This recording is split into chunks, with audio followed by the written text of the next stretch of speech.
जीवन साथी सबसे अजीज़ होता है। कॉलेज में हैप्पी मैरिड लाइफ पर एक कार्यक्रम हो रहा था जिसमें कुछ शादीशुदा जोड़े हिस्सा ले रहे थे।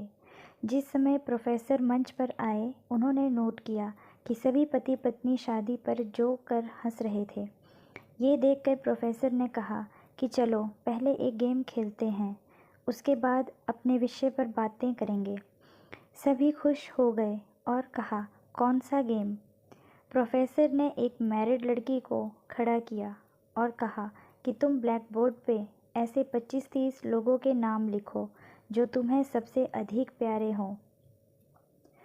लड़की ने पहले तो अपने परिवार के लोगों के नाम लिखे, फिर अपने सगे संबंधी, दोस्तों, पड़ोसी और सहकर्मियों के नाम लिख दिए।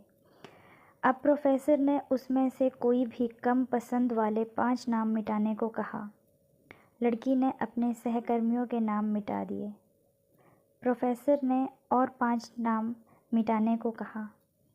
लड़की ने थोड़ा सोचकर अपने पड़ोसियों के नाम मिटा दिए। अब प्रोफेसर ने और 10 नाम मिटाने को कहा। लड़की ने अपने सगे संबंधी और दोस्तों के नाम मिटा दिए। अब बोर्ड पर सिर्फ 4 नाम बचे थे, जो उसके मम्मी पापा, पति और बच्चे का नाम था। अब प्रोफेसर ने कहा, इसमें से और 2 नाम मिटा दो। लड़की असमंजस में पड़ गई। बहुत सोचने के बाद, बहुत दुखी होते हुए उसने अपने मम्मी पापा का नाम मिटा दिया। सभी लोग स्तब्ध और शांत थे, क्योंकि वो जानते थे कि ये गेम सिर्फ वो लड़की ही नहीं खेल रही थी, उनके दिमाग में भी यही सब चल रहा था। अब सिर्फ 2 ही नाम बचे थे, पति और बेटे का। प्रोफेसर ने कहा, और एक नाम मिटा दो। लड़की अब सहमी सी रह गई। बहुत सोचने के बाद रोते हुए अपने बेटे का नाम काट दिया।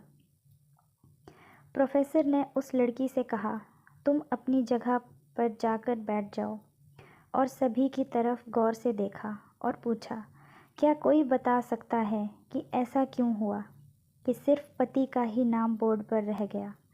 कोई जवाब नहीं दे पाया। सभी मुंह लटका कर बैठे थे। प्रोफेसर ने फिर उस लड़की को खड़ा किया और कहा, ऐसा क्यों?